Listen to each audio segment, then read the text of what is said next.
Okay, thank you. All the members are back, all refreshed and ready to go.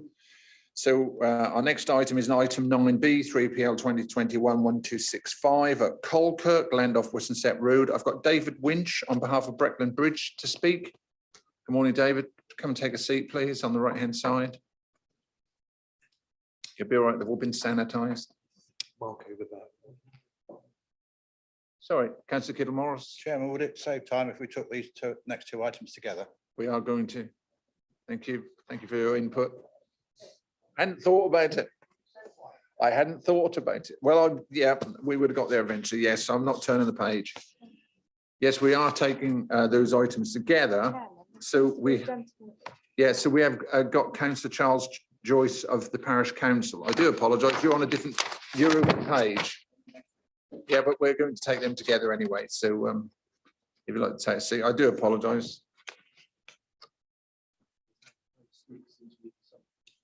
No, it's not that. It's that my young lady who would have put me right is not here this morning, so she would have corrected my my sheet for me. Okay, over to you then, please, Rebecca. Thank you, Chairman. So as discussed, we have actually got two variation of condition applications here. I'll present them together, but explain the individual issues as we go along. But 1266, the variation of conditions number 17 and 21, they are to vary the highways conditions to allow a lawful commencement of the planning permission, so that the applicants can start the development that we've already approved on the site. And the variation of the 1265, the variation of condition for 2, 7 and 8, these are arboricultural conditions, which I'll explain as I go through the presentation, if that's okay, members. But they are two separate applications, but 1265 is about the arboricultural, and I'll explain that, and 1266 is about the highways conditions. So the application site in aerial is the site surrounded by hedgerow just to the south of the screen, to the east of Wistonset Road in Colkirk. This application was granted planning approval for 23 dwellings already, and this is to vary the conditions of those permissions. So this is the red line plan where planning permission was granted.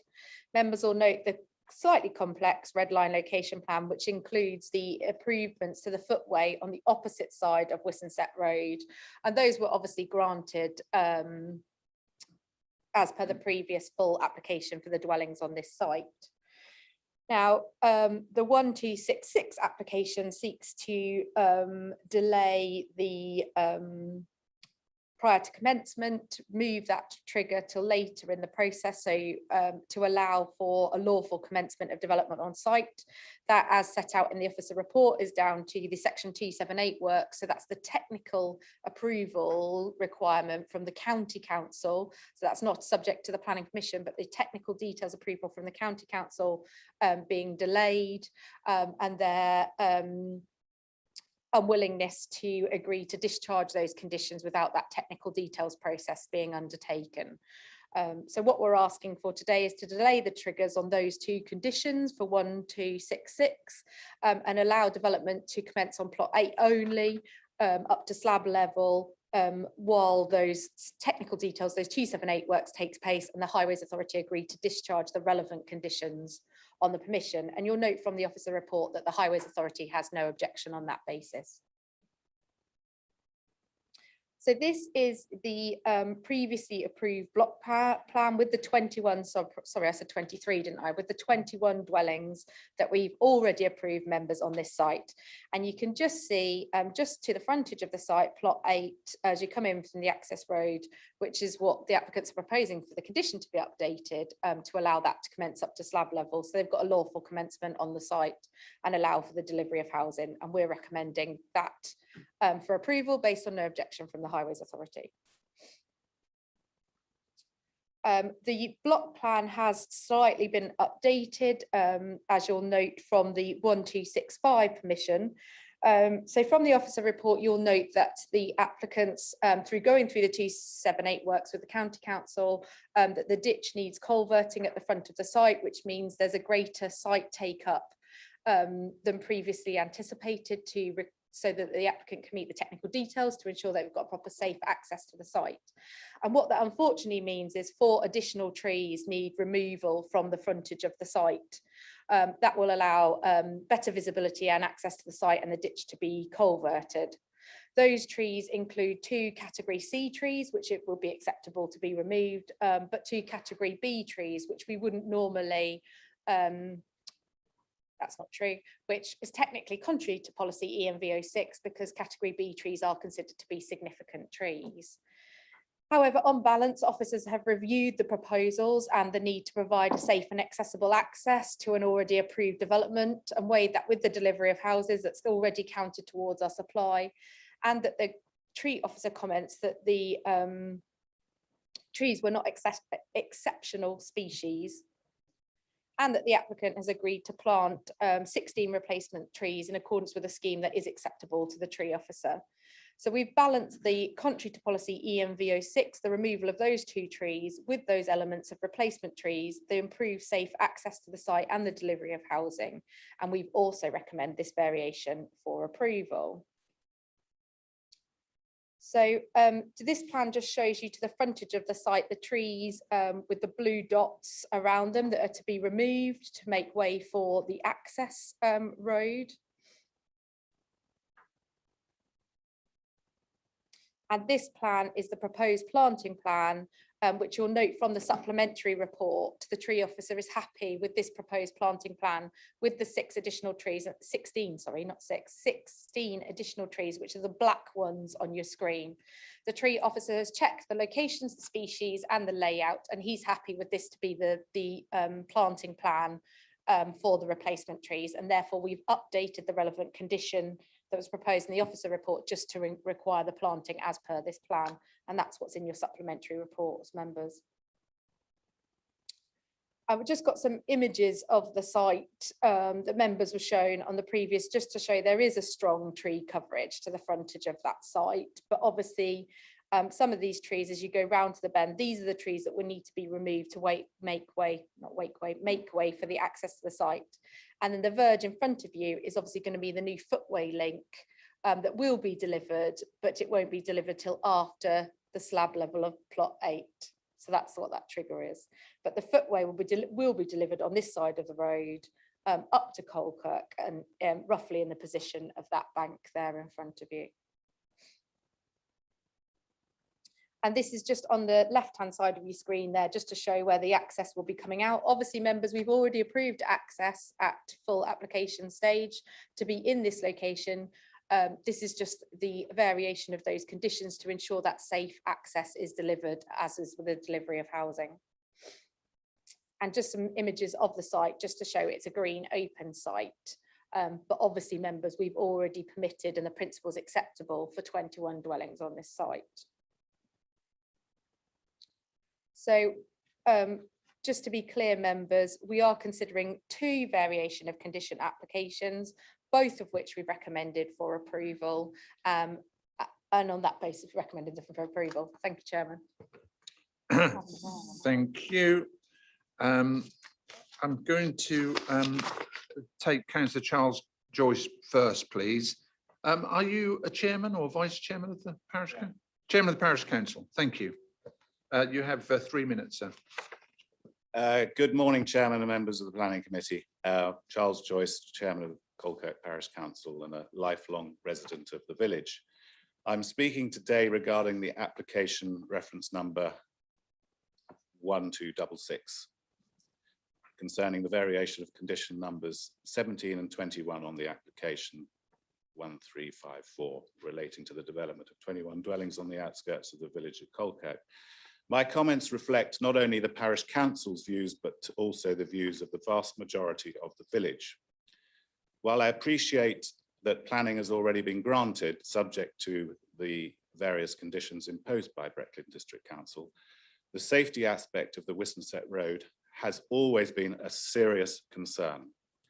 And highways, as we all know, have yet still to give approval of any design layout submitted by the applicant, Brecklin Bridge.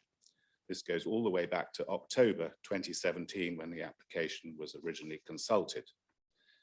This appears to be a very complex matter, and Highways have admitted that is going to take some time to resolve. With this in mind, we feel very strongly that work should not commence, but be deferred until Highways have approved the new road layout of the Wistonset Road. Please, committee, think very carefully how important this is to the village. The road provides access to the village playing fields, the allotments, and so is regularly used by school children, dog walkers, large farm machinery, and the general village traffic. We seek a deferral on the commencement of any works until approval from Highways. Thank you very much. Thank you. We've got David Winch now of Brecon Bridge. Is 3 minutes all right for you, sir, or would you like to be able to cover it in 3 minutes? Okay, thank you very much.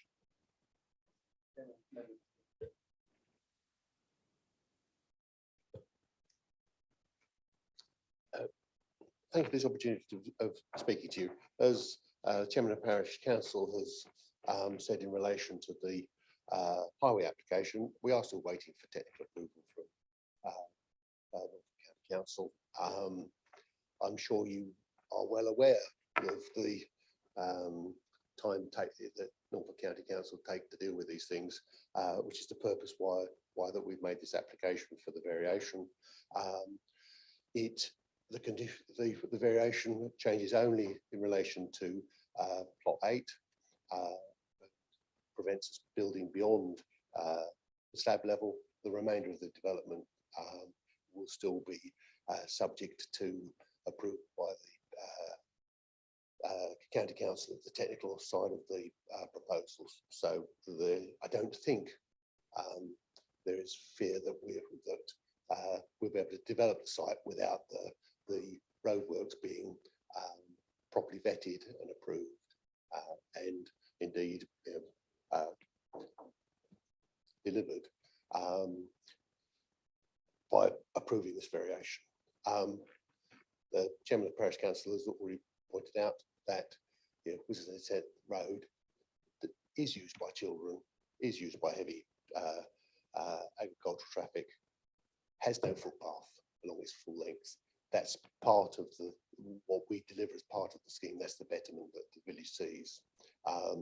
So we think that we are full square with the Parish Council in being able to deliver a scheme and highways improvements which to the villagers. In terms of the amendments to the ecological condition,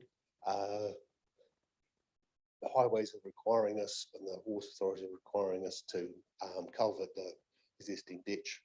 This means that unfortunately we have to lose a couple of 3 trees along the frontage, which we're replacing. It also, the 4th tree is compromised by some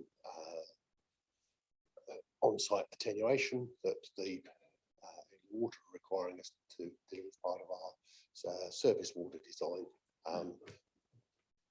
If we could leave them where they were, we would. Unfortunately, we can't. Therefore, we apply for them to be so enable us to remove them and then deliver additional trees on site in replacement. Thank you very much. It's open to questions from members. Councillor Atwell, please. Chairman, I remember this application very well, the original application that came to us, I think in 2019. My concern here, and it was my concern back then, which is why I voted against it, was that my recollection is that Highways objected to that original application. They raised objections on the basis that they didn't think that you could safely put in the necessary measures for highway safety in that location. But despite Highways objecting, this committee voted on a majority vote to approve it. Now, having said that, that tells me that it is critical that we make sure that the highway works are signed off before we start any work on this site. To do otherwise, I think we're sort of putting the cart before the horse. There's clearly safety concerns. Gentleman from Breckland Bridge has said, noted that there's concerns and there's got to be a footpath constructed. We've heard from the chairman of the parish council. I just think it's incumbent on us, bearing in mind Highways objected to this originally, so they've clearly got concerns. They're clearly working with Breckland Bridge to try and make this happen. We need that approval before a spade goes in the ground on this site. If not, we're going to have construction traffic moving in and out. We're going to be taking trees out without not necessarily having the approved scheme. So normally you could do this, but I think on this occasion, because they raised objections, it is important that we get that signed off by both parties to ensure that everybody knows what's happening before we commence work on site. And can Rebecca confirm for me that they did object originally? She certainly will. Rebecca, please. Yes, so the Highways Authority did object to regional application. What's important here, members, is the Highways Authority are not objecting to this variation of condition application. And we have no indication from the Highways Authority that there is a safety issue here. What they're saying is that they need some time, further time, to consider the technical details, their own section 278, and they're not prepared to raise a no objection to the discharge of conditions without the approval of the 278. Now, it is the local authority's responsibility of whether they discharge conditions or not the Highways Authority, but we believe that a sensible approach would be to await the 278 rather than discharging those planning conditions without their approval. But what you need to consider is that granting of approval for 21 dwellings with an access in that location hasn't changed. That is a material consideration in the determination of this application, and the Highways Authority haven't raised an objection to moving the prior to commencement trigger as recommended by them to the prior to commencement above slab level for plot 8. And on that basis, members, we don't believe that we have grounds to refuse planning permission awaiting further highways information, because the Highways Authority aren't concerned on that basis. Councillor Attawell. Can I just ask the applicant, when did you submit all the technical detail to Highways for approval? From memory, I think it was in May this year.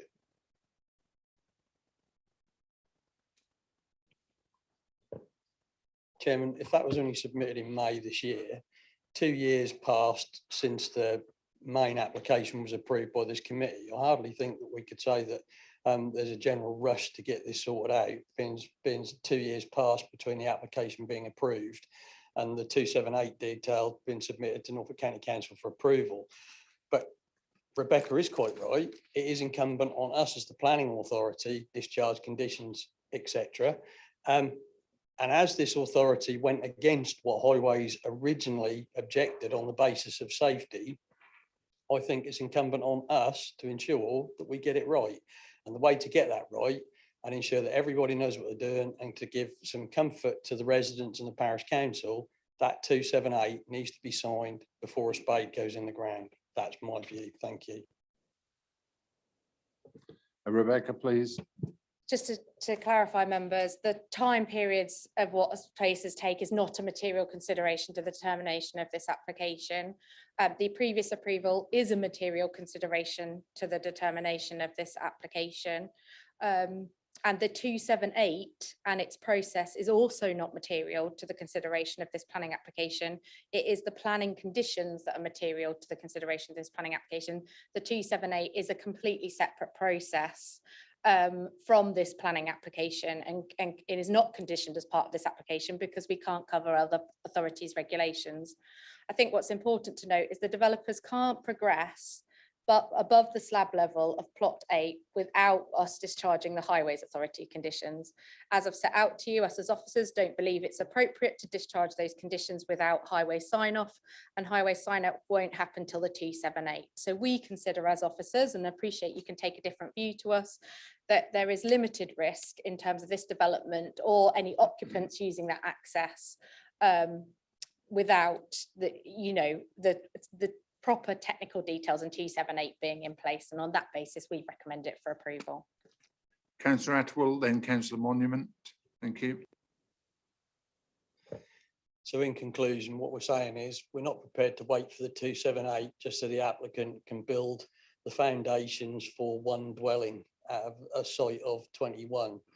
I find that hard to comprehend that there's a rush to build the oversight and slab level just for one dwelling. Councillor Monument, please. I'm intrigued by the idea that plot 8 could be started without the rest of the highways agreement being organised. I assume that if there were any doubt about where the road would go, you couldn't build plot 8, even as far as slab level. So can I deduce from that that the general design of where the roads will go, what levels will be used and everything else about these roads is in principle agreed? It's just that they haven't got it all down in writing yet. Or is there still some doubt, in which case even slab level for plot 8 would sound a bit doubtful? Okay, come back to you. Can I, sorry, I'll have Councillor Kittle Morris and then back to Rebecca. Thank you, Chairman. I'm being a bit cynical here, but I can only assume that the race to put a digger in the ground is that the planning permission will run out if you don't do that. So this variation on the condition is actually something which needs to be done to avoid resubmission of this particular planning application. Thank you for that. Rebecca, would you like to come back? Yes, absolutely. Councillor Kiddle Morris. Yeah, all planning applications are time specific. The applicants need, in order to do a lawful commencement, to ensure they have no pre-commencement conditions outstanding when they go on the site, and they're keen to make a lawful commencement. And as I've set out, this site is important to the delivery of our housing supply. It's already counted in our housing supply, and it's an acceptable form of development as agreed by this planning committee. Councillor Monument, so as I understand it, and if the chairman allows, David might be able to confirm that the 278 matters that are holding up the process aren't to do with the access to the site, they're to do with the footway link into Colkirk on the opposite side of the road.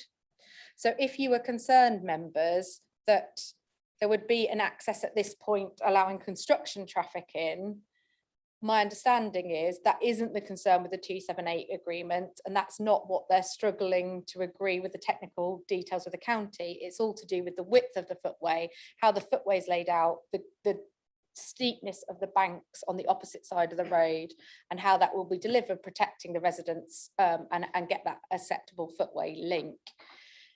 Also, with regards to the 278, you don't generally need the 278 to have a construction vehicle access to the site unless the Highways Authority particularly specify it. So we don't do the 278 to agree the access for construction vehicles. That's for the access for when the residents are on the site, that it meets their particular safety specification.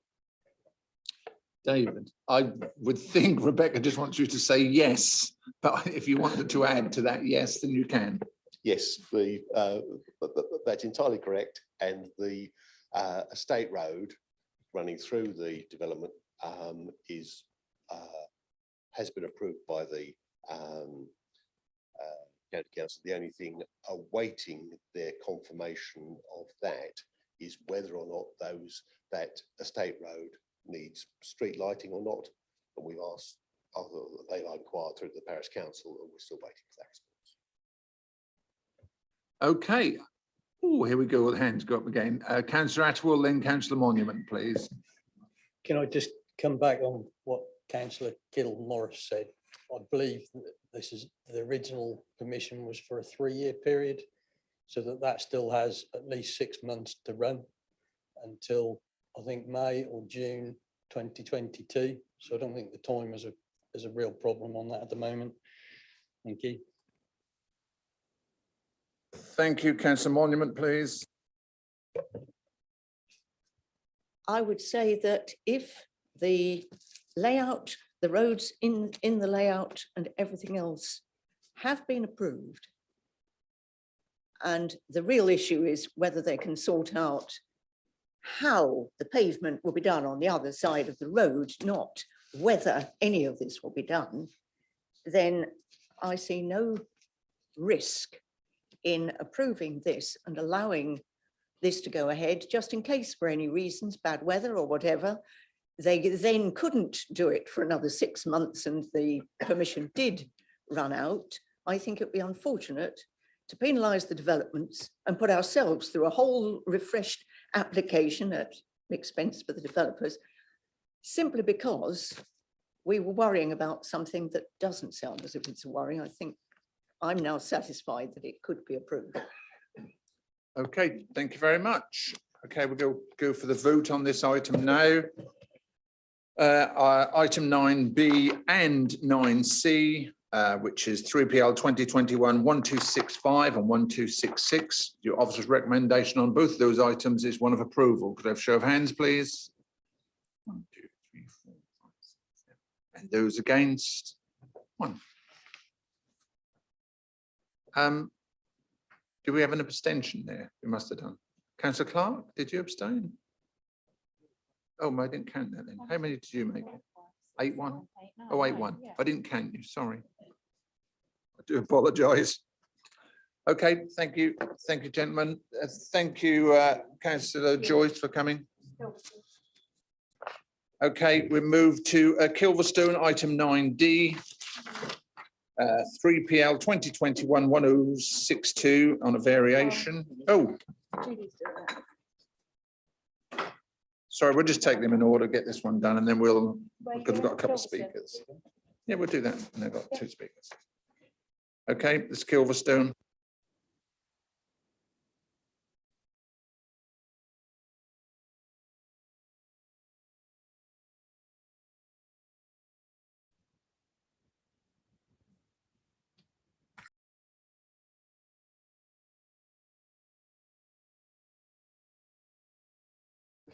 Bear with me while I'm logging in.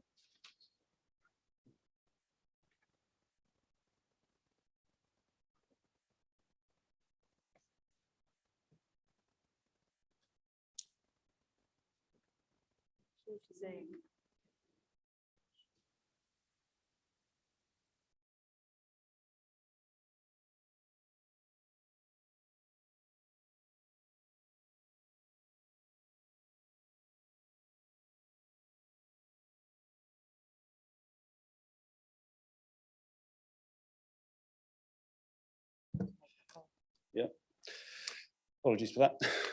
Get there in the end. Yeah, I'll just there we go. Right. Item 9D. We're in Kilverstone. So some members may recall the application was heard at the September committee last year in relation to the provision of an electric substation to power the Thetford Sue. So this is an amendment to that, so a variation application to amend certain conditions. I'll run through those in more detail. I'll just quickly trot through the consented scheme and the site. So here's the site here.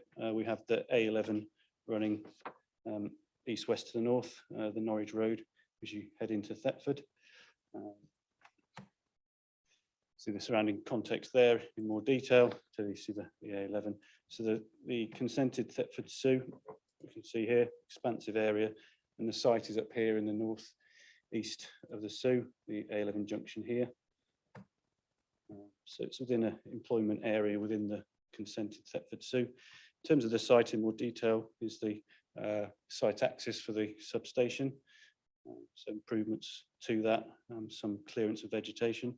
And that's the Norwich Road as you head towards Thetford from the junction. That's back to the A11 junction.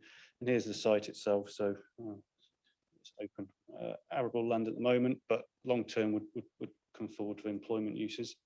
And that's the view towards Norwich Road, the tree belt here. So since the permission was granted last year, there have been works along the road frontage.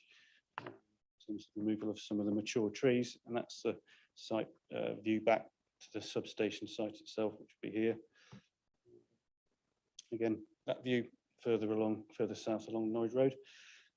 So in terms of the proposals before you, as mentioned, it's an amendment to the consented scheme, essentially resulting from further work by the consultants on behalf of the council, and also as a result of liaison with the landowners and the long-term provider, UKPN.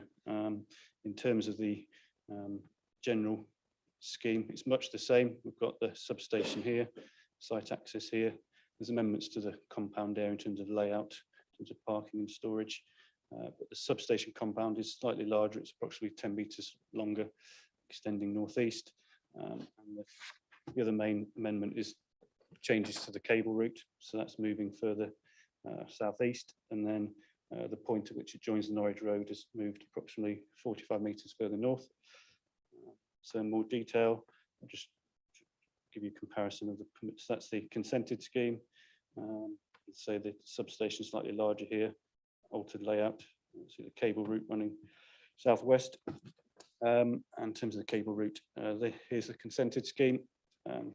Cable towards the centre of the Red Edge site. So it's been moved further southeast, so further from the tree belt, and location there moved further north. Again, just for aid of comparison, here's the substation layout itself. We've got 3 transformers, the switch house, central access road. Again, much the same. We've got an extended road layout here, which has expanded the compound further northeast. In terms of the switch house and the fencing, that's much the same. Fencing 2.5 metres around the edge. Here we've got the elevations here to give you a further idea of the proposals. Say the key aspects of the proposals. Say the enlarged compound area. Obviously, there will be an impact in the short term from a visual impact, but say in the long term, the SU as it moves forward will be commenced and be built out immediately around it, so be assimilated into the SU. In terms of other impacts, the tree impacts, the tree officer has raised no objections. So the cable route moving southeast moves it further away from the mature tree belt. In terms of comments from the ecologist, the potential impacts on bats, those trees previously surveyed as potentially suitable for bats aren't impacted on by the amendments. And the applicants have confirmed the scope of work will be largely the same as previously permitted and within the construction ecological management plan, and conditions remain in that regard to ensure that proposals accord with that and provide enhancement, mitigation, etc. In terms of other changes to the permission, you'll note there's changes to condition 3 related to the archaeological scheme of works. That is just an update to the approved scheme. The archaeologists have raised no objections. In terms of other changes, the proposals, proposed drainage strategies have been updated. So that's also within condition 8, so proposals to amend that to update that. In terms of condition 11, there are some outstanding issues in terms of the proposed external lighting. We've requested further information on in terms of strength of illumination.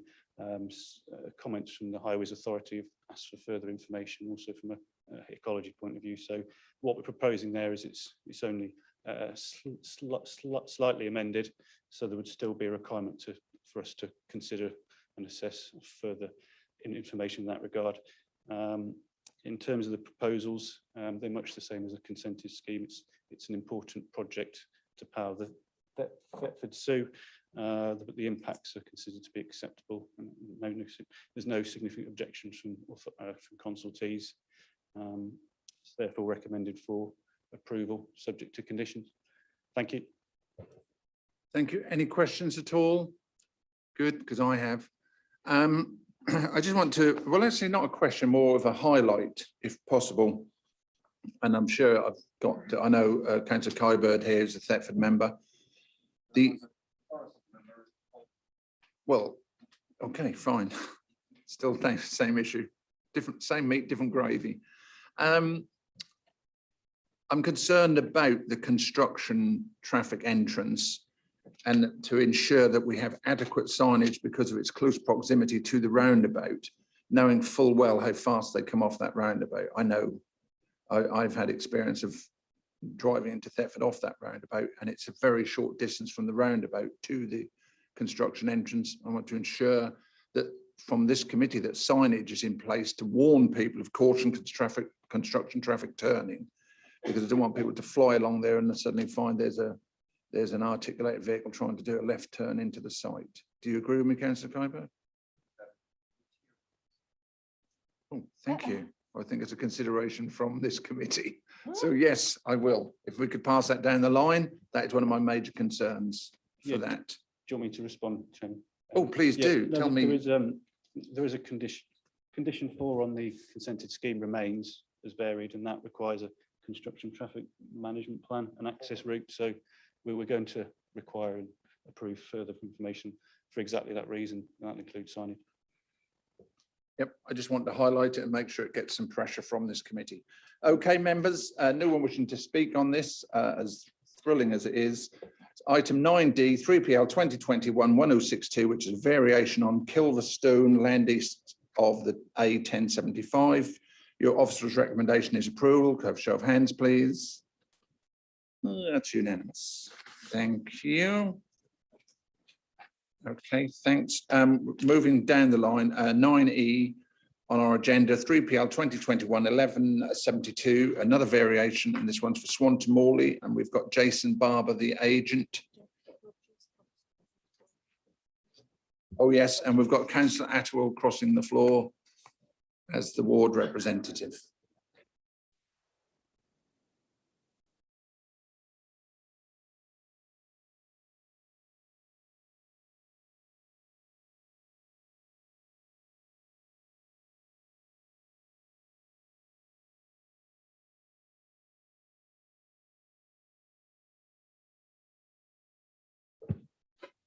Okay.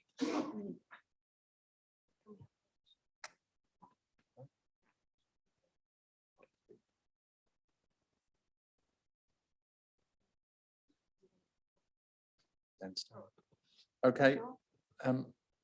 Over to you then, please, Rebecca.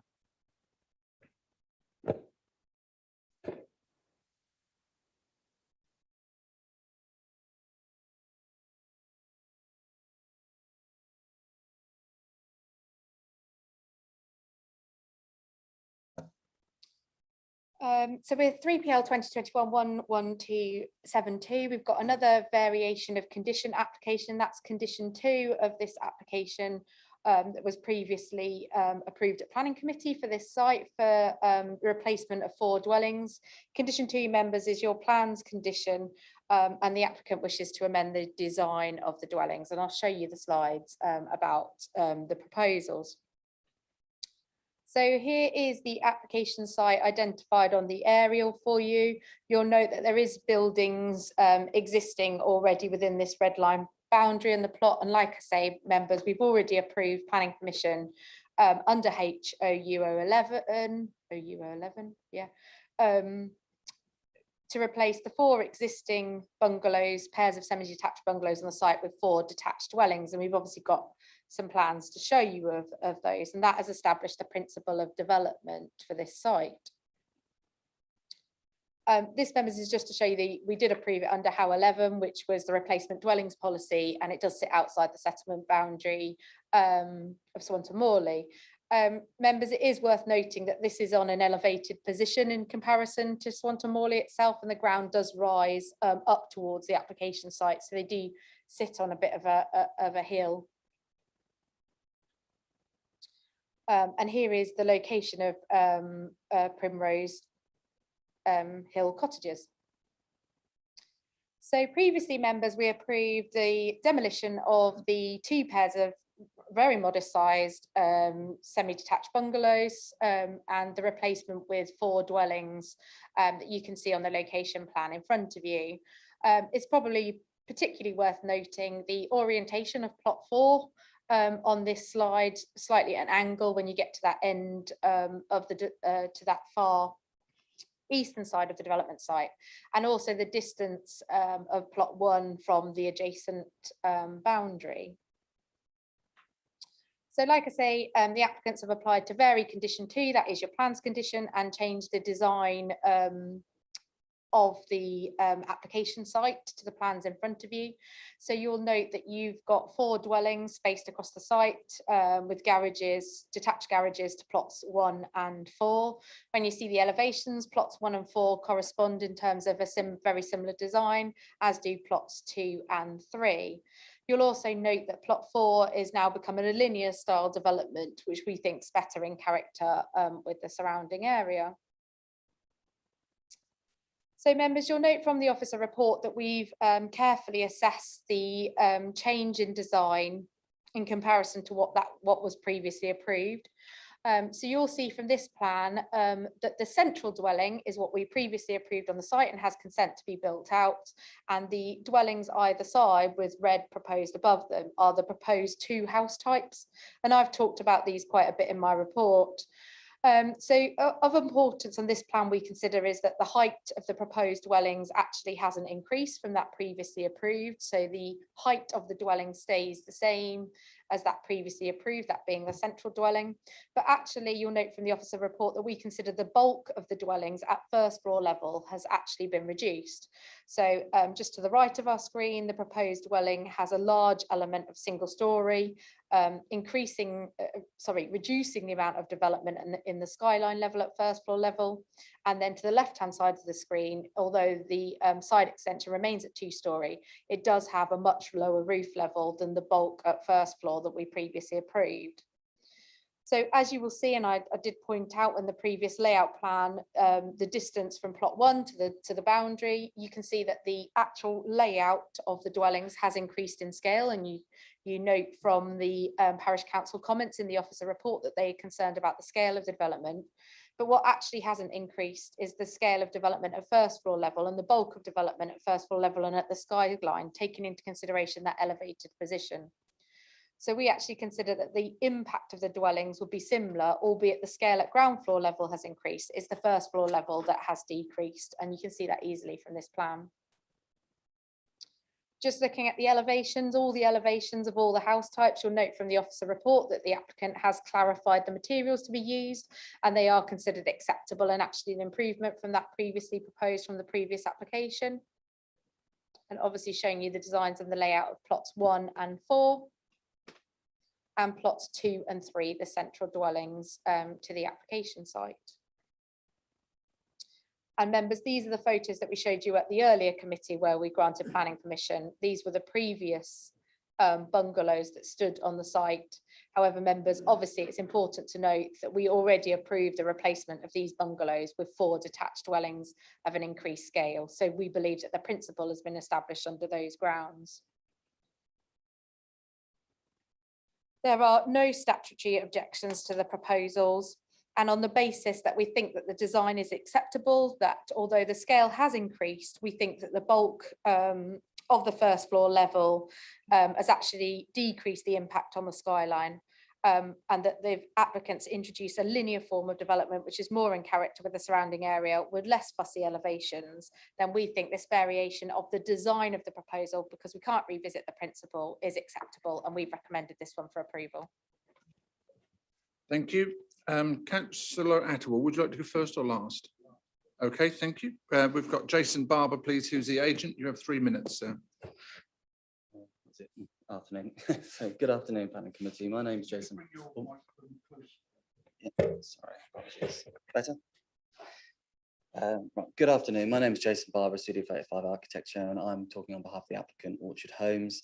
This application seeks to vary the design, elevations, and footprints of the site in question. Before commencing design work, research was conducted with regards to the previous approval. Within the committee report, there are extracts of this previous report, this stating the existing bungalows held limited merit with the proposed dwellings considered acceptable, particularly taking account of the deteriorating state of the existing bungalows. The dwellings have been designed using a form and scale appropriate in the context of the area, with consideration given to the architectural vernacular with regards to a more contemporary fashion. Taking this into consideration and our interpretation of the report, we felt that there was scope to revise the dwellings.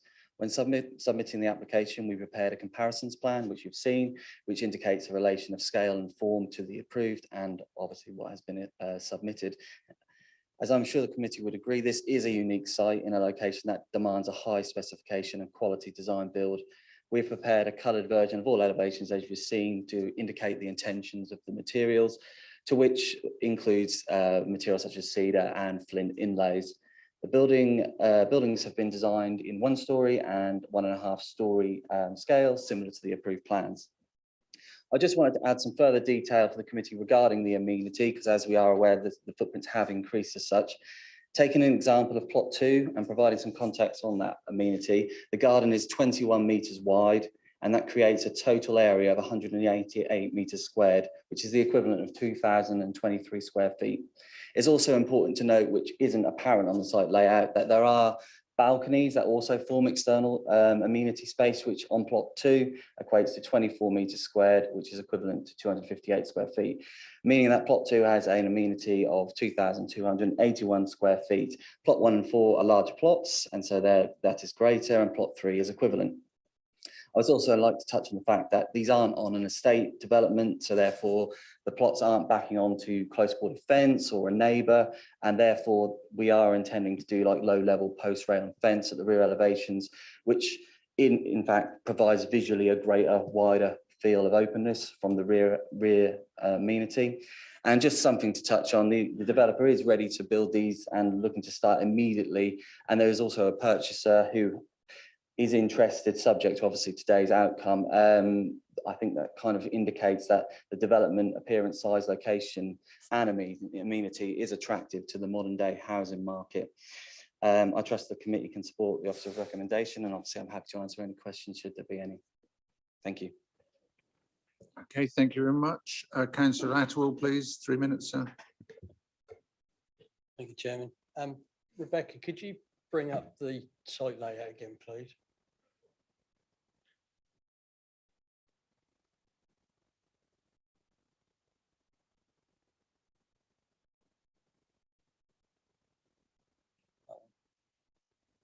Okay, so the parish council were concerned about this.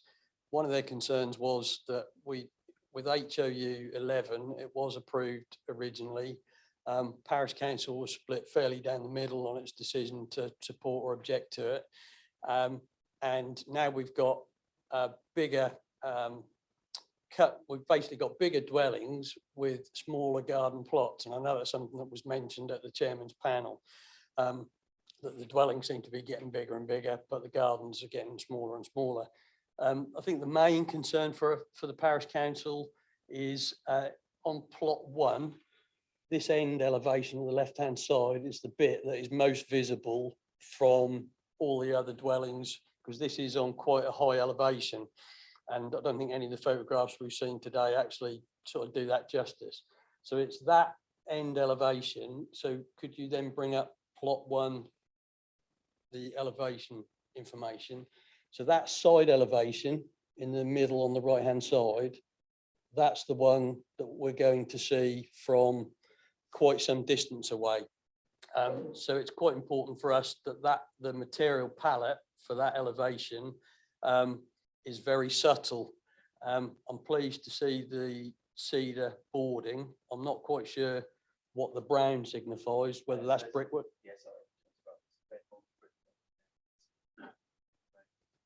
Okay, so that I would say is not unattractive. I would just ask, is there some way of conditioning that cedar boarding retains a sort of natural colour? Because if somebody was to paint that something fairly garish, that could be you know, seen from miles around. And also the screening on that elevation, there is some screening that's there at the moment. Can you clarify, is there proposals to put additional tree planting and screening in front of that elevation? Could you put your microphone on if you're replying, because we didn't hear a word of what you said before. Apologies. I think we've had discussions, haven't we, Rebecca, about adding a landscaping condition onto the permission, and then obviously additional information will follow thereafter. I think that's a discussion that we've had, whether you want to go further on that.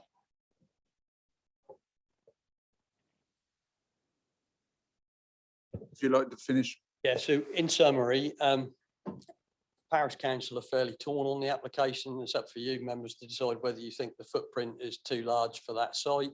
But that end elevation is the one that will really be seen from a very long way away. All the other ones I'm not too concerned about. Just making sure we get that elevation and the screening right. And I think that would probably be, in my opinion, better than what we've had approved originally. Thank you. Okay, thank you. Rebecca, you want to come back? Yeah, I do, but I don't know what to say. Oh. The issue we've got, members, is that painting isn't development. So obviously, as you're all aware, conditions have to be reasonable, related to the development, and necessary to make the development acceptable. So we can condition the materials on that end elevation, absolutely. We can condition for them to be the materials as stated, or another material if members felt that the cedar or any of the other materials stated wasn't appropriate. And we can condition the cedar to be permanently maintained in that form, which means they would need an application to change it to something else, which we wouldn't usually do because the permitted development allows them to change, allows any house occupation, unless it's restricted by condition, apologies, to change the materials on their house, providing those materials are present elsewhere on their house. So this is why I'm not sure what to say, in that we can't stop someone, sorry members, it is up to you to decide what you reasonably can do under condition, but it will be my advice to you that you can't reasonably stop someone from painting that cedar cladding. Could we condition the painting to be approved reasonably? Well, I'm mindful of a house in Shibden that was white and was painted bright garishly pink on the corner where the church is. I mean, it might be gone back 15 years, but for some reason, I'm not sure how we managed it or whether that was a county matter, it got repainted. I think they still painted pink, but a lot more acceptable pink. So I'm not sure where the weight came from on that. I really don't. Can I suggest something? Please do.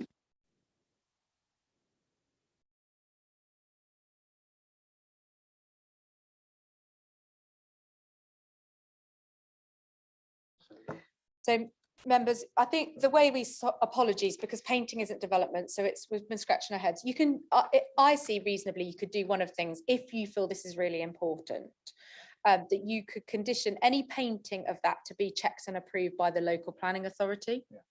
That would be a solution to that matter. Or we could reasonably require that cedar cladding on that end elevation be brick instead, in which case that would, oh no, we don't like that. Okay, that's fine.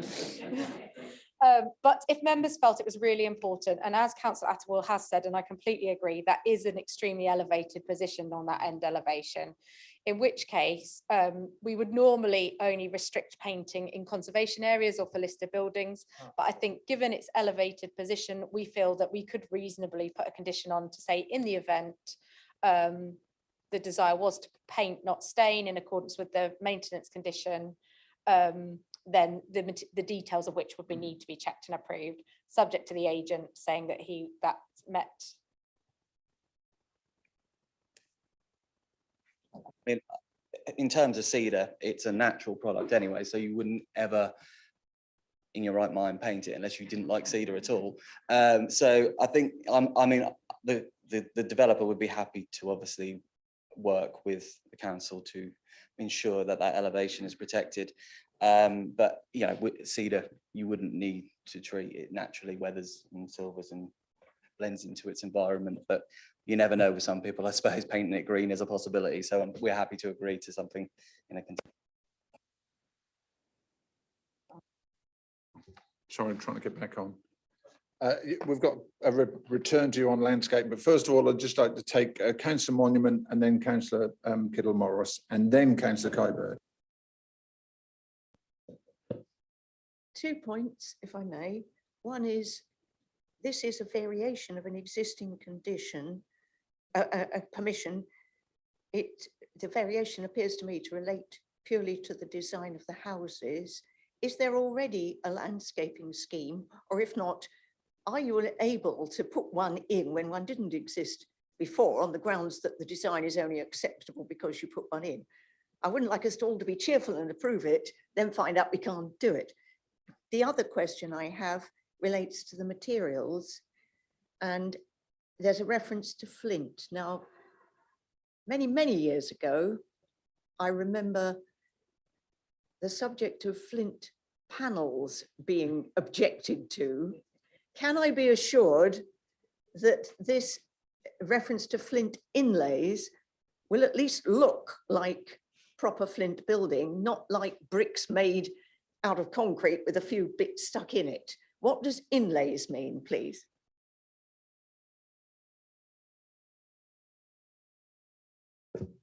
Yes, do you want to come back on that? Yeah, please? certainly.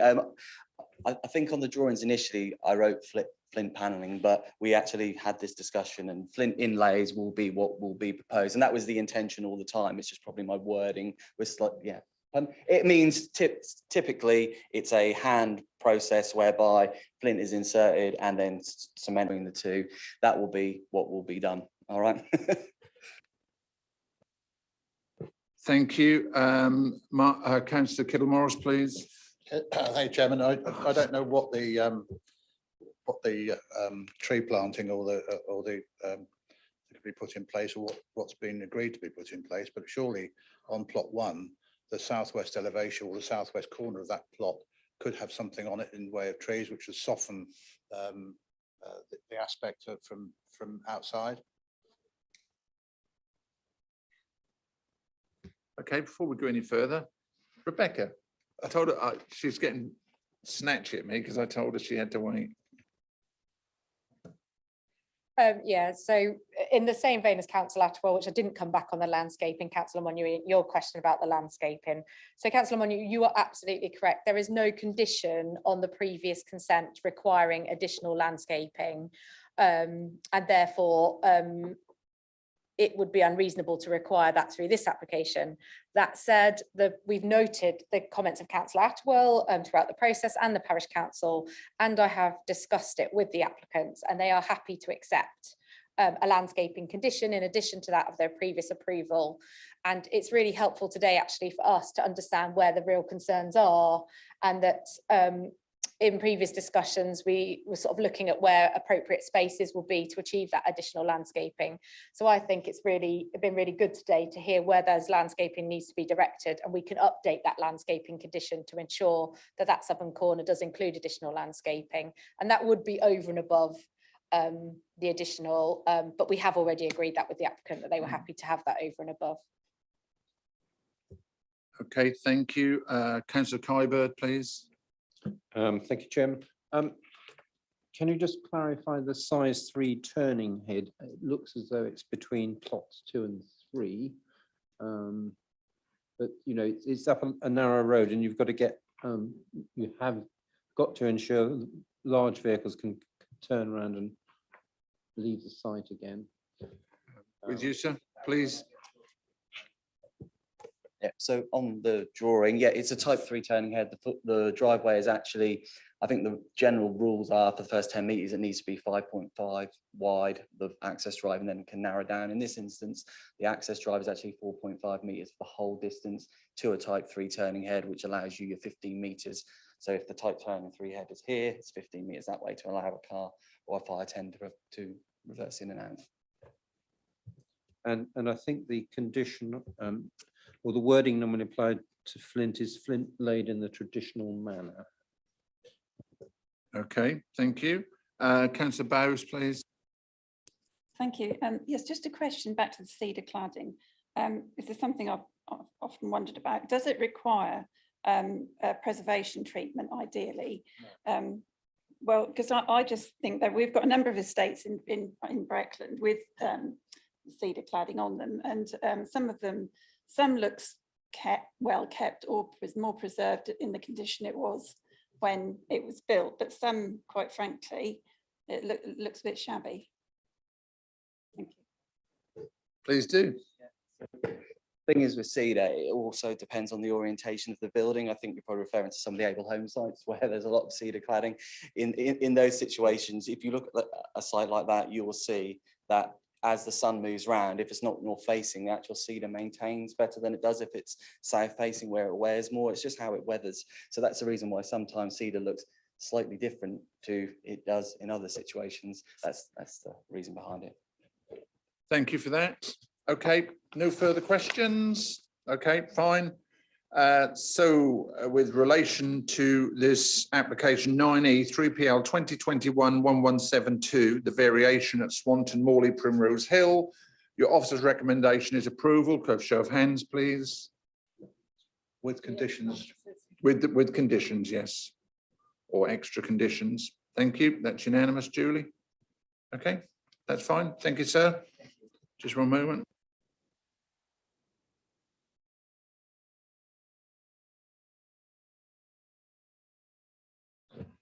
Okay, with the absence of Fiona Hunter, Chris Hobson is fully aware of this application. So we're going to take our last application, which is 9F 3PL 2021-0620, and that's at Tittershall. And we have Dean Starkey, the agent. If you'd like to come and sit down. Can I remind you that With your, yeah, go on. there was an admission or an omission from the parish council's comments were not included on the portal, therefore don't appear on the report from officers. I did contact the parish clerk yesterday, and she has sent me what she sent in July, and I'd ask your permission and indulgence for me to read that after the officers have given their presentation, please. Yes, that's fine. I'll accept that. Thank you. Over to you then, please, Chris. Yeah, okay, thank you, Chairman. Okay, so item 9F, Manor Farm, Fakenham Road in Tittershall. In terms of the proposals, they are seeking permission for three free-range poultry houses with associated external roaming areas and additional associated facilities in terms of to provide on-site management. In terms of the site and context, I'll just run through that. It's a large site, so that's why it's before you, and quite a significant proposal in terms of the numbers of livestock. The site's edge red there, you can see in the centre of the image. The Fakenham Road runs along the eastern side of the application site, and we've got the village of Tittershall to the south. The Fakenham Road then heads northwards. Villages of Wissenset is further northeast, and the A1065 is off that image, and that runs to the west of the site. So the proposals relate to the Manor Farm. So the complex is roughly there, the Manor Farm complex here off the Fakenham Road. The proposals would use an existing access off the Fakenham Road. So the village of itself is approximately 380 metres to the south, and the farm complex approximately 190 metres further to the south, just here. Just other things to consider in terms of the sensitivities. Rights of way do run within the immediate vicinity, so linking Tittershall to Godwick, so they're shown red here. So the application site in relation to those is here.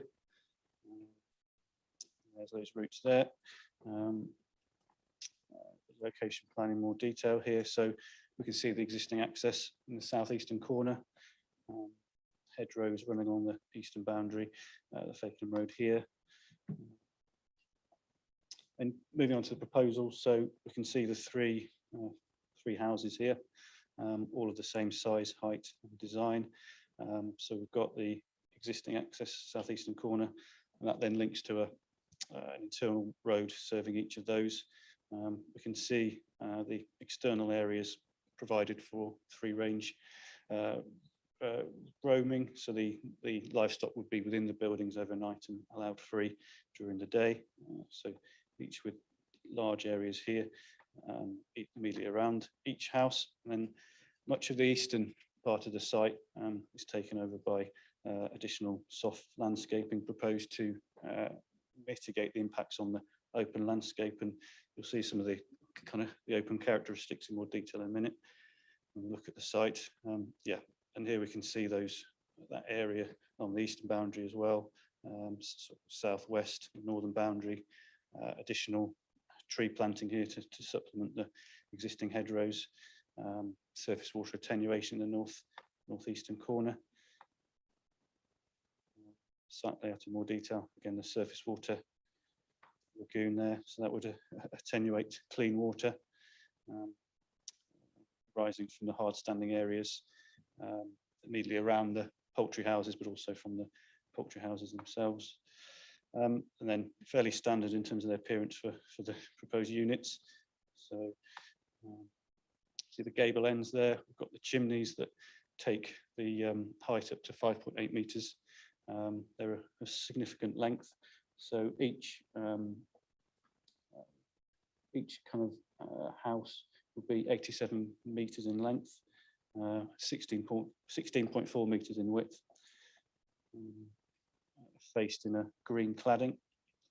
In terms of the site in more detail, just to give you a flavour here, so that's the existing site access, the site beyond there to the north, and that's along the main road, Fakenham Road. We've got the hedgerow here, that's the site itself. So sat within generally a rural context, flat, open countryside, arable fields, a key feature. As you can see from these images. So we've got an existing pond on site, flat open nature of the site, field edge here in the hedgerow.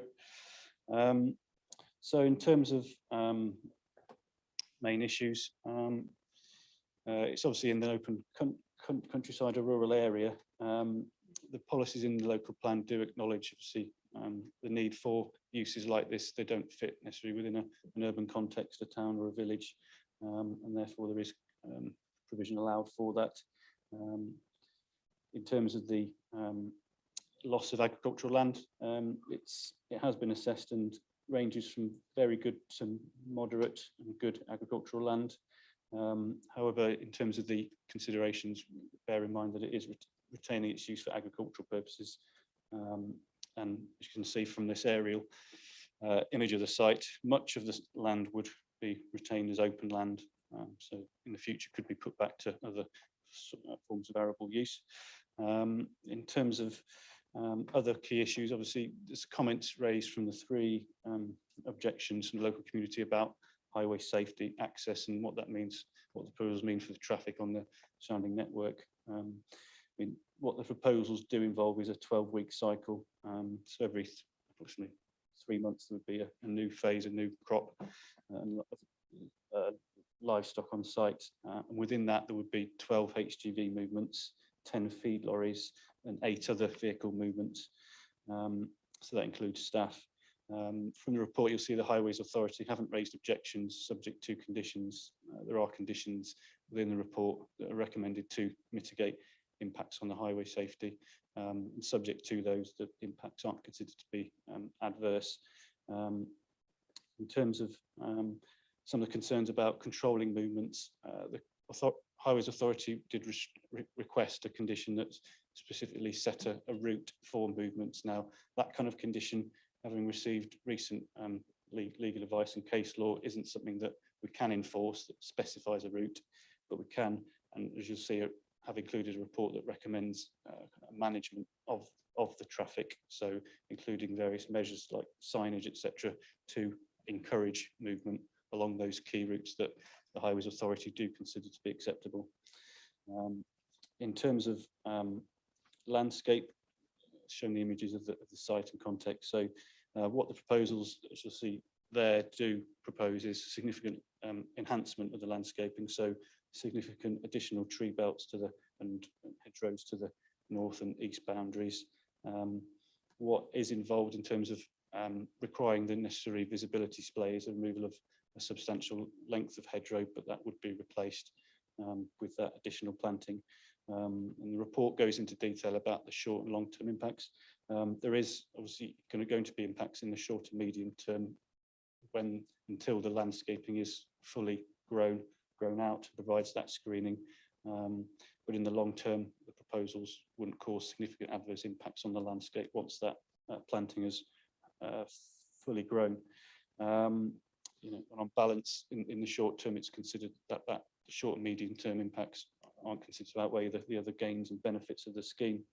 Obviously, ecology has been considered.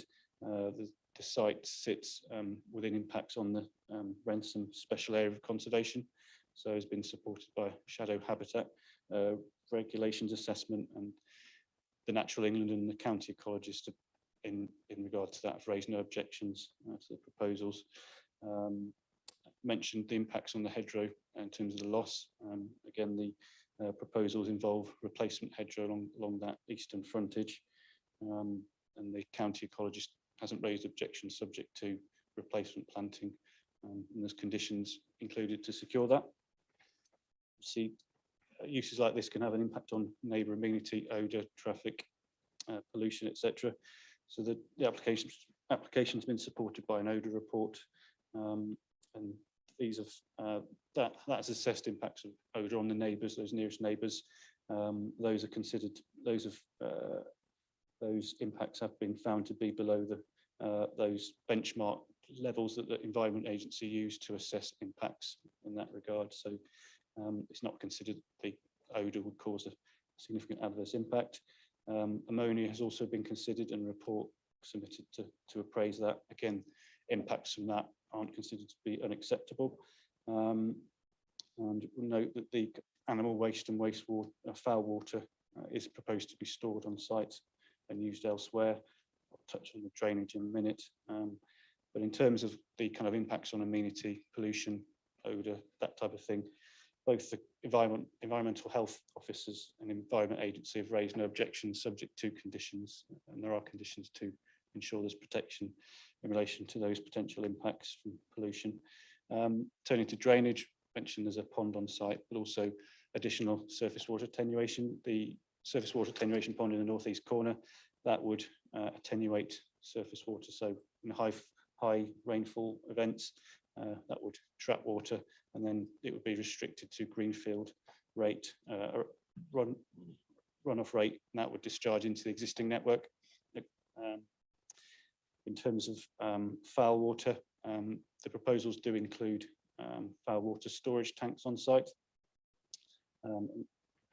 I am suggesting an additional condition that would ask for further information on that in terms of the details of those foul water storage tanks and management of those. So how regularly those would be maintained and emptied, and where that water would be disposed of.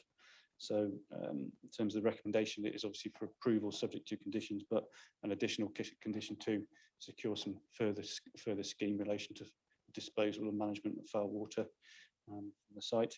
In terms of those other aspects, so that we have chased the parish council before committee meeting. We haven't received those comments. In terms of other objections, there's no objections from consultees to the application. We do have 3 objections from the local community, and with respect to those matters of highway safety, impact on the character of the area, the amenity on neighbours. So we've looked at those in detail, and the proposals are considered to be acceptable in this regard. The application is recommended for approval, and that's with those conditions that's listed on pages 96 to 101 of the report, but also that additional condition I've recommended before you. Thank you, Chairman. Thank you. Councillor Kittle Morris, you're going to read out on behalf of the parish council. Do you have an author of the, is this the clerk or the chairman? The clerk. Okay, that's fine. Thank This you. is I received this from the clerk last night via email. I'll praise it, Chairman, rather than do the whole thing. The parish council are objecting to it in most strong terms. Parish council need guarantees that will be neither further or increased traffic disruptions through Tittleshall. That I think has been conditioned, but it's a bit loose. The highway report has stated that on a 10-12 week cycle, additional HGV lorries would be 2 to 3 HGV transporting bedding, 1 HGV bringing livestock, 9 to 10 feeding lorries, 8 HGV removing fully grown birds, and 6 to 8 lorries moving at the end of the cycle for site clearance. Highways requested signs up for the HGV to use Fakenham Road, Rainham Road to reach the A1065, but who will be monitoring the movements to make sure they use this route? The roads areas concerned are very narrow. Rural lanes do not allow for two-way traffic. Therefore, safety and security to the road users, walkers and cyclists will need to be considered. The potential increase in heavy construction vehicles may then cause environmental issues to the nearby residents. Has Breckland the resources to monitor the fly numbers as it is requested from the Environmental Agency? And these need to be monitored twice weekly from April to October, and who will frequently follow this up, making sure it's carried out. Also, has Breckland resources to monitor the odour for nearby residents who will be monitoring this? If the odour exceeds permitted limits, how will Breckland be informed? The same applies to the noise levels. This again needs to be monitored every hour from 7 till 7 and every 15 minutes from 7 PM to 7 AM. Who will be monitoring this directly? What noise will be produced by the high-speed roof-mounted fans? Will there be any low-level humming which can be as detrimental as loud noises to nearby residents? That's their objections read out, Chairman, but I have a few questions afterwards. Okay, thank you. We've got Dean Starkey, please, who's the agent. You have 3 minutes, sir. Thank you very much. My name's Dean Starkey, the planning agent for the proposal. I'm here on behalf of the applicants to share a few thoughts of his. The scheme before you is not an intensive broiler unit, which many people think of when they think of poultry farms. This is a free-range, low-density poultry farm, with each house having approximately 1.4 hectares of land for birds to roam free amongst grass, trees and other vegetation. Whilst the poultry farm will be run and managed by the applicant, a local farming family, they will receive support and guidance from Traditional Norfolk Poultry, who process the birds at the end of each growing cycle. Traditional Norfolk Poultry are a local award-winning producer of free-range chickens and turkeys based in Shropham, a short distance from Attleborough. The ethos of Traditional Norfolk Poultry is to operate the highest standards in terms of business practice and welfare. These ethos will provide the backbone to the training support that they provide, ensuring the production of a high-quality poultry product. We note that there have been public comments received, many in relation to traffic. Pre-application advice was undertaken with Norfolk Highways that helped shape the development proposals. The full application was supported by an off-site highways assessment, which demonstrated that an appropriate route for HGV traffic away from Tittleshall Village Centre could be achieved. Prior to the commencement of the development, a HGV management plan will be submitted, providing details on informing HGV drivers of the preferred route, site signage, and a monitoring log to ensure compliance. This log will be made available to the local planning authority to ensure compliance over the lifetime of the development. The application before you is recommended for approval by your officers, and there are no statutory consultee objections. Conditions attached to any planning approval, including limits on noise, lighting, odour, and broader operational requirements, will ensure the scheme's acceptability during its lifetime. The proposal provides an agricultural use in the countryside, the correct location for a use of this kind.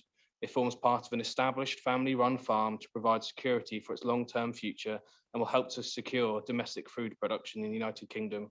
I would therefore ask you that you approve this application in line with your officer's recommendation. Thank you.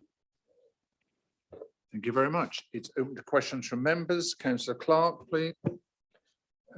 Thank you, Chairman. It's a question for our officer and potentially also the agent on behalf of the applicant. I've noted your comments about obviously non-intensive and free range, obviously, which I welcome in terms of welfare. I noted in the application, the Environment Agency refers to the fact that it isn't at the threshold of intensive farming, which is 40,000. My maths may be slightly out, but it looks to be that the capacity is about one bird under that limit. If the applicant wished to extend that capacity, would they have to come back to the planning committee or just to the Environment Agency or both? Because obviously there'd be a welfare issue as well as a space issue. Thank you. Yeah, do you want me to respond, Chairman? So the condition does restrict the level, so there's a threshold. It can go up to 40,000. So they would have to come back to the planning authority to request that condition is varied. But also, yeah, there's separate legislation regimes with the Environment Agency that they'd also need to obtain consent from them as well. Councillor Attawell, please. Thank you, Chairman. Just in relation to Titchell Parish Council, I think it should be noted that they don't have a ward rep at the moment who can speak on their behalf. I'm assuming neighbouring ward reps are doing that work on their behalf, but it just should be noted that there's obviously nobody here to speak on the application. And the other thing is, bearing in mind what Titchell Parish Council have said about monitoring the conditions, Rebecca, I've asked this question previously on other applications. Does this council monitor planning conditions? And I have been told there is no obligation on the council to monitor the conditions that it imposes on applications. So what confidence can the residents at Titchell have that somebody is going to be on top of this in terms of odour, noise, traffic, etc.? That's one thing to impose conditions, but who's actually going to be doing the active monitoring here? Because there needs to be a process in place, I believe, to actively monitor the site. Thank you. Rebecca, please. The conditions are clear that the applicant has to monitor the conditions, and they have to record those monitoring, which we can request at any time. Obviously, we also have separate legislation under our environmental health to take powers, but we do enforce planning conditions, albeit we don't monitor them. So in the event there was complaints or concern, the parish council or any of the members of the public could come to us, and the conditions require them to keep a log of all the flies and the noise and the odour that was suggested, and we would request that. And if there was non-compliance or non-monitoring, then we would have powers under enforcement to either cease operations or require that monitoring going forward. Thank you. Councillor Kittle-Morris, please. Yeah, thank you, Chairman. I've got one concern about the use of Rainham Road. Rainham Road is very narrow. I drove up it only the other day and it's just wide enough for my car. And if an HGV went down there, then there aren't very many passing places. And why it's been conditioned to go down there, I don't understand. However, it is the lesser of two evils, because if they were to use the B1145 and turn left in Litcham, then the residents of Point House would lose their railings about every 2 weeks. It's a listed building and they have to get permission to put them back. And they've been out several times on HGVs trying to turn left up the Tittleshall Road at the Bull Crossroads. So there is a bit of concern from me as a local resident about the routing of the road down, of the route down Rainham Road. Got a couple of questions which would need clarification from me. Mentioned in the report the junction improvements at what is called Pear Tree Corner, which is the crossroads, Wistonset Road and Rainham Road, and the road to Fakenham. I don't understand what's going on there. Are you taking out something on the northeast corner so that HGVs coming out of Rainham Road can see to their left? Chris?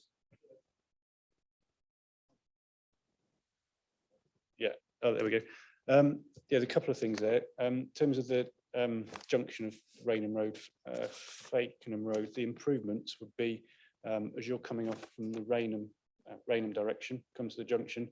So the north, so to the north, so visibility north along the Fakenham Road, there would be a bank cut out to improve visibility in that direction. And in terms of the length of Rainham Road, the restricted width, yeah, I do know that road and yeah, understand from the submission and evidence put forward by the applicants, they may well be able to confirm, but they have reviewed that section and what they indicate is there's 17 passing places. Is that correct? So on the basis of that evidence, in terms of what the Highways Authority have considered, they've obviously looked at their proposed routing, and the Highways Authority have raised no objections to that route. Thank you. Thank you. If I could come back, Chairman, there's a couple of Yes, please. Just a point I would make is that if all the drivers and the vehicles used by them are all in the ownership of the applicant, then that's fine. But I've got lots of problems in my area about vehicles delivering and picking up from farm operations that don't belong to. They use any route that they want, but SatNav tells them to do it, they'll do it. So that's just a comment. To the agent, really, it's not in the report, but how many local people will benefit from jobs as a result of this application? I don't think it's in the report. I couldn't see it.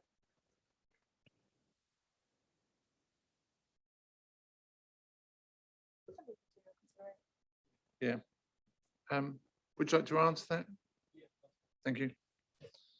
Yep, so in terms of the local jobs, so what they're looking at is continuing to use the people that are existing on the farm. It will be a relatively small operation, but they are seeking to have additional pairs of hands on the farm itself, but also in terms of the kind of supply chain of supporting that business as well, in terms of bedding and also it feeding into traditional Norfolk poultry who are based in Shropshire as well. So there's wider kind of employment opportunities.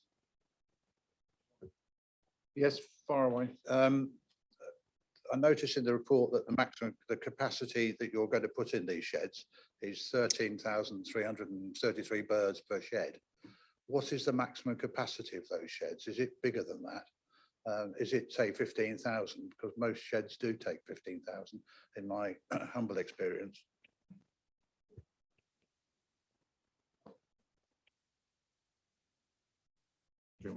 Oh, it's not relevant, but you can answer it if you wish. I will be honest, I do not know. That's it. That's fine. Yep. Thank you. I'm honest, I do not know. Okay. Oh, Councillor Monument, please. Just a couple of questions. One is, I noticed there is a relevant site history showing a permission given only in July last year for 3 new poultry houses and 3 feed silos. I assume this is on the same site, that those weren't built and that this is a replacement application. It's not, or is it in addition to a previous one? It says that it was given permission. Yeah, Chris, please. I have another question instead. Okay, give us Let me that other ask the other question. one Might as be able to wrap it all in one. Second question was probably one to the agent. The clerk had raised the question of noise from the fans, the extractor fans. Do we have any information about whether they make a noise and whether emissions from there are limited in any way?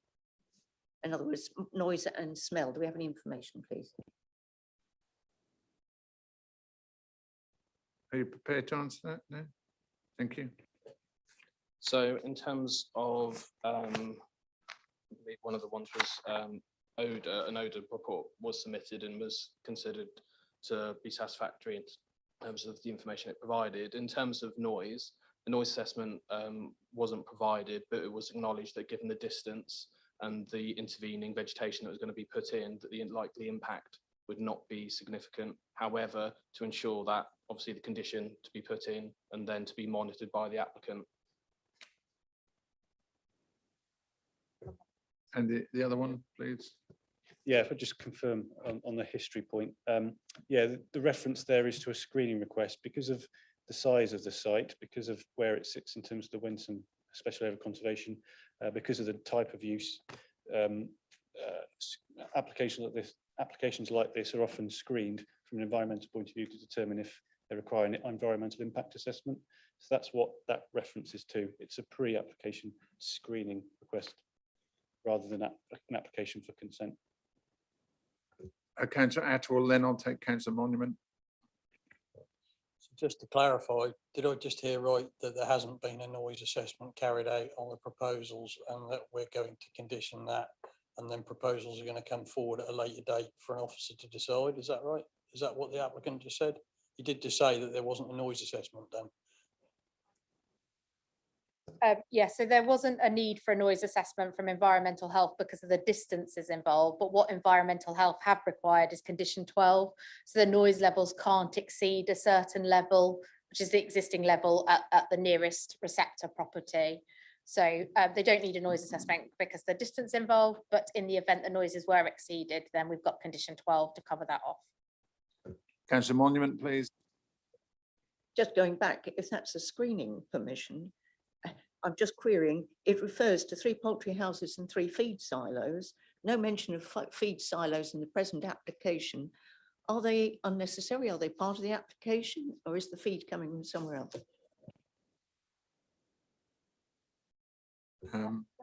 Okay, yeah. Could you answer that, please? Yeah, I believe they are part of the application. The feed silos are. I didn't see them on the presentation. It's usually obvious.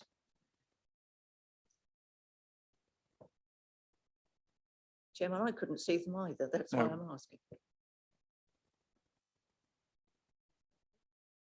I was. Yeah.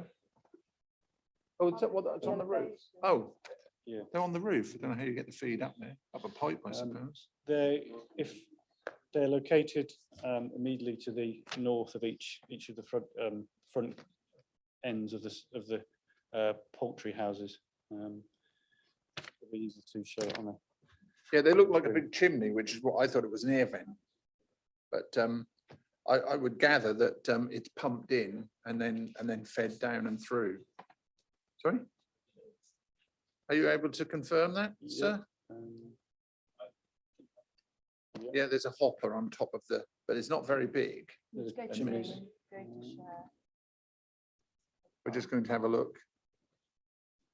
And we're debating about the numbers in the sheds, whether Councillor Kittle Morris or Councillor Clark will be sent over every other evening to count them in when they go to bed. My vote's on Councillor Clark. I don't know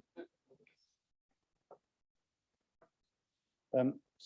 There's a note there, feed silo.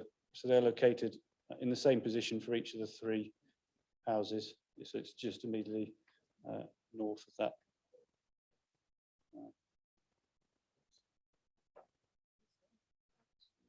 It's not on the, you see the gable and the chimneys there. Yeah, there must be some sort of The, pipe work that goes in and it feeds from there. So, oh, well, there, the picture's there, look. On the top, it's on the roof. Sorry? the chimneys. No, they're not. I think you find, well, I thought it was, but I've been told they're feed. Can I suggest we condition the side that the details to be submitted?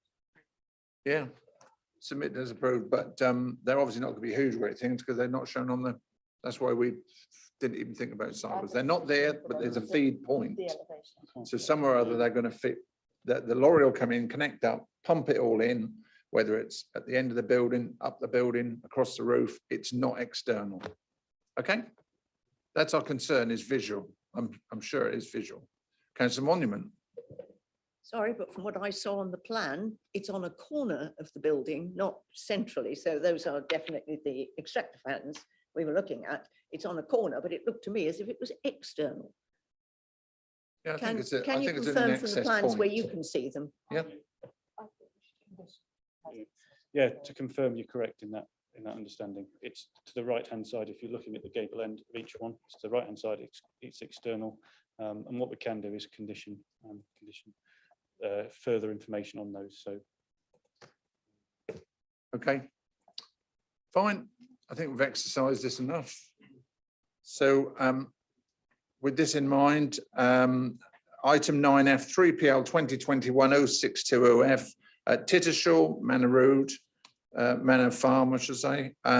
Your officer's recommendation on this one is one of approval. Can I show of hands, please? 1, 2, 3, 4, 5, 6, 7, 8, and there was against 1. 8, 1. Okay, this is approved. Thank you very much, sir, for your time.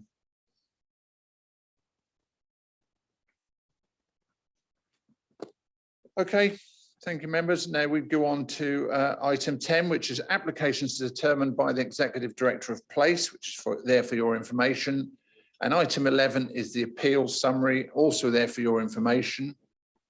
Noted, thank you. I do like it noted.